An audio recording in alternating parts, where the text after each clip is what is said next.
Good day mga kanegosyo. Ito nga pala yung pangalawa kong negosyo na nalugi, barbecuean business. Ano yung mga natutunan ko dito? Ito kung nagsisimula ko palang magnegosyo, tapusin mo tong video ko, sigurado marami kang matututunan. Kung nagninegosyo ka naman na, malamang ito yung dahilan kung bakit mahina yung benta mo. Ako nga pala si Jepoy, isang negosyante.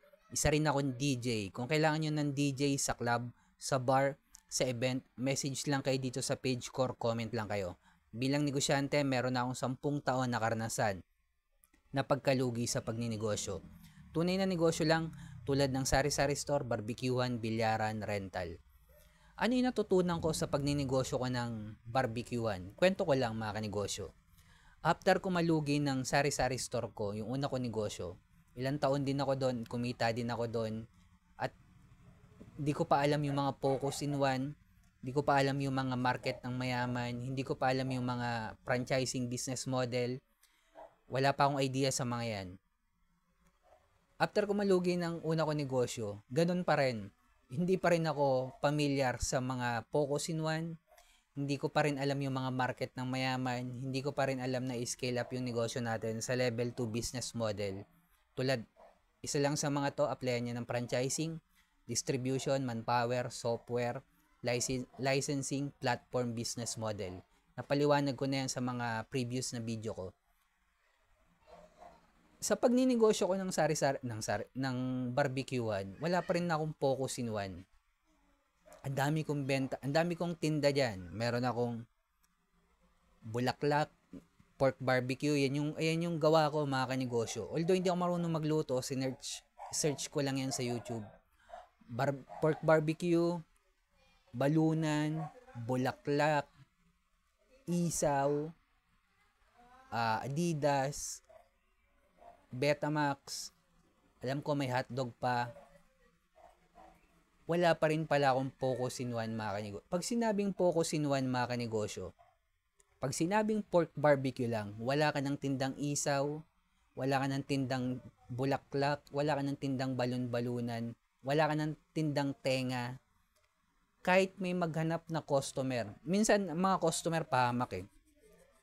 'Di ba naka-focus in one ka ngayon? Kunyari, pork barbecue lang tinda mo. Boss Jepoy, bakit dagdag ka naman ng tenga? Dahil ikaw tong baguhan na negosyante, makikinig ka ngayon kay customer. Walang problema kung feedback yung ibibigay nila sa yung sasabihin. Kumaga, walang problemang makinig kung feedback sa negosyo mo yung sasabihin nila. Pero kung sasabihin nila tungkol sa negosyo or advice sa pagninegosyo, at sasabihin nila magdagdag ka ng produkto, mga kanegosyo, kapag nalugi ka, hindi naman pera nung customer yung malulugi. Pera mo. Kapag nalugi ka, yung negosyo mo yung malulugi, hindi naman yung negosyo nila. Kaya minsan mga customer pahamak yan. Magdagdag ka ng ganito kasi additional kita yan. Kala mong gagaling mag-advise sa mga customer na yan.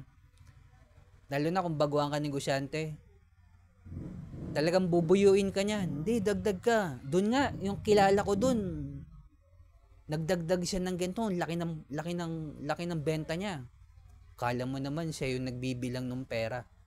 Mga kanegosyo, pag sinabing focus in one, kahit may mga customer na magsabi magdagdag ka,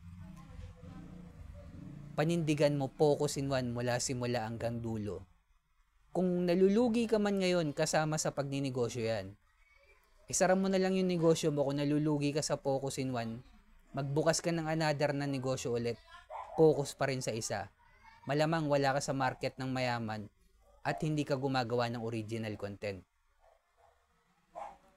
Hindi porket naka-focus in one ka, hindi ka na malulugi mga kanegosyo. Hindi porket alam mo na yung market ng mayaman, hindi ka na magkakamali.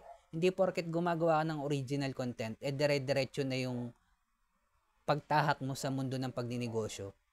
Hindi porket nagsimula ka ngayon magnegosyo, bukas ikaw na si Elon Musk or Mark Zuckerberg. Makakaranas ka pa rin ng pagkalugi mga kanegosyo. Magkakamali at kailangan yan sa mundo ng pagninegosyo. Hindi pwedeng laging perfect or laging tama. Hindi ka matututo sa pagninegosyo, mga kanegosyo. Supot ka, kumbaga. kung hindi ka nalulugi. Kasi doon ka lang matututo mga kanegosyo. Kaya isa sa mga dahilan ng pagkalugi ko sa pagninegosyo ng barbecuean business ay walang focus in one mga kanegosyo. Kaya kung nagsisimula ka palang magnegosyo ngayon, focus in one, hanapin yung market ng mayaman or community ng mayaman. Pinaliwanag ko na sa mga previous video ko kung ano yung community or market ng mayaman. Walang masama magsilbi sa market ng mahirap, pero budgeted lang yung pera nila. Hindi nila kasalanan yon.